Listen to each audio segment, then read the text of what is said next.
সময় অত্যাচারী শাসক ইমামে মালিকের ফতোয়া পছন্দ না হওয়ার কারণে ইমাম মালিকের মাসলা তার পছন্দ হয় নাই। এই জন্য সেই ইমাম মালিককে সর্বোচ্চ লাঞ্ছিত করতে চেয়েছে, তার সম্মান ধুলায় মিশিয়ে দিতে চেয়েছে।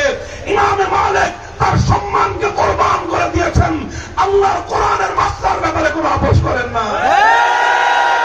আজ ১,৫০০ বছর পরে, ১৩০০ বছর পরে যদি দুনিয়ার মানুষকে জিজ্ঞাসা করেন ইমাম মালিকের সম্মান কতটুকু আর সে যুগের শাসকের সম্মান কতটুকু, সারা দুনিয়ার মানুষ বলবে ১,০০০ নয়, লক্ষ কোটি শাসক যদি একত্রিত করা হয় ইমামে মালিকের পায়ে ধুলার সমান মূল্য হবে না। আল্লাহ পাক ইমামে মালিকের সম্মান বৃদ্ধি করেছেন না সম্মান কমিয়ে দিয়েছেন? বৃদ্ধি করেছেন। আল্লাহর দ্বীনের জন্য যারা তোমার সম্মান কমাতে চাবে, আল্লাহর কসম খেয়ে বলি, তোমার ইজ্জত সারা দুনিয়ার মানুষ কমাতে চাইলে তোমার সম্মানের জিম্মাদার হবেন আমার আল্লাহ। ইমামে মালিক রাহমাতুল্লাহি আলাইহি, ইমাম আবু হানিফার পরে দ্বিতীয় নম্বরের ইমাম, ইমাম দারুল হিজরা মালিক ইবনে আনাস রাহিমাহুল্লাহ।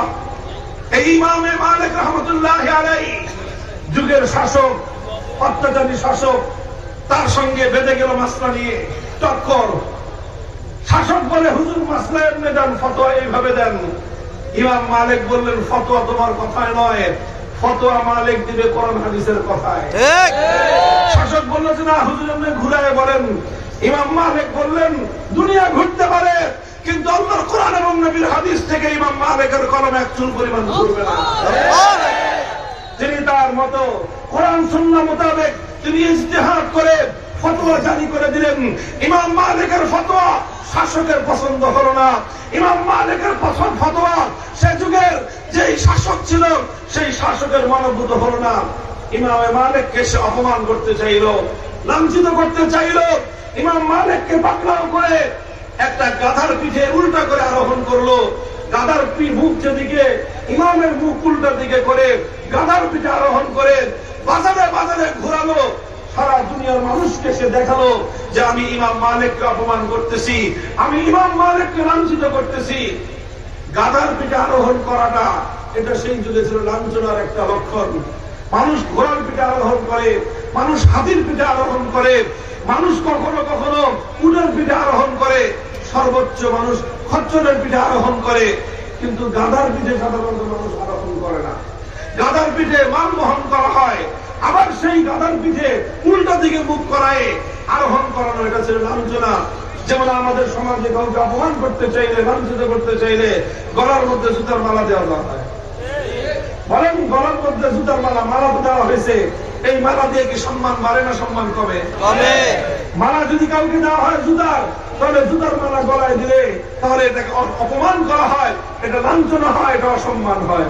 ঠিক ওই যুগে গাধার পিঠে উল্টা দিকে আরোহণ করালে একজন ব্যক্তির সর্বোচ্চ অপমান হতো, সর্বোচ্চ অসম্মান হতো। সময় অত্যাচারী শাসক ইমামে মালিকের ফতোয়া পছন্দ না হওয়ার কারণে ইমাম মালিকের মাসলা তার পছন্দ হয় নাই। এই জন্য সেই ইমাম মালিককে সর্বোচ্চ লাঞ্ছিত করতে চেয়েছে, তার সম্মান ধুলায় মিশিয়ে দিতে চেয়েছে। ইমামে মালিক তার সম্মানকে কোরবান করে দিয়েছেন, আল্লাহর কোরআনের মাসলার ব্যাপারে কোনো আপোষ করেন না। আজ ১,৫০০ বছর পরে, ১৩০০ বছর পরে যদি দুনিয়ার মানুষকে জিজ্ঞাসা করেন ইমাম মালিকের সম্মান কতটুকু আর সে যুগের শাসকের সম্মান কতটুকু, সারা দুনিয়ার মানুষ বলবে ১,০০০ নয়, লক্ষ কোটি শাসক যদি একত্রিত করা হয় ইমামে মালিকের পায়ে ধুলার সমান মূল্য হবে না। আল্লাহ পাক ইমামে মালিকের সম্মান বৃদ্ধি করেছেন না সম্মান কমিয়ে দিয়েছেন? বৃদ্ধি করেছেন। আল্লাহর দ্বীনের জন্য যারা তোমার সম্মান কমাতে চাবে, আল্লাহর কসম খেয়ে বলি, তোমার ইজ্জত সারা দুনিয়ার মানুষ কমাতে চাইলে তোমার সম্মানের জিম্মাদার হবেন আমার আল্লাহ। কুল ইন্নাল ইজ্জাতা লিল্লাহি জামিআ, সমস্ত সম্মান কার হাতে? আল্লাহর হাতে। আল্লাহুম্মা মালিকাল মুলক তুতিল মুলকা মান তাশা ওয়া তানজিউল মুলকা মিম্মান তাশা ওয়া তুইজ্জু মান তাশা ওয়া তুযিল্লু মান তাশা। মালিক তুমি আল্লাহ, রাজত্ব তোমার হাতে, যাকে ইচ্ছা ক্ষমতা দাও, যার কাছ থেকে ইচ্ছা ক্ষমতা কেড়ে নাও, যাকে ইচ্ছা তুমি সম্মান দাও, যাকে ইচ্ছা তুমি অপমান করো, আর তুমি যাকে ইজ্জত দাও দুনিয়ার কেউ তাকে অপমান করতে পারে না। মুহতারাম হাজরিন, এ কথা বলছি যুগের ওলামায়ে কেরাম কথাগুলি ভালো করে বুঝবেন। আমাদের এই যুগে ইমাম মালিক ফিরে আসবে না।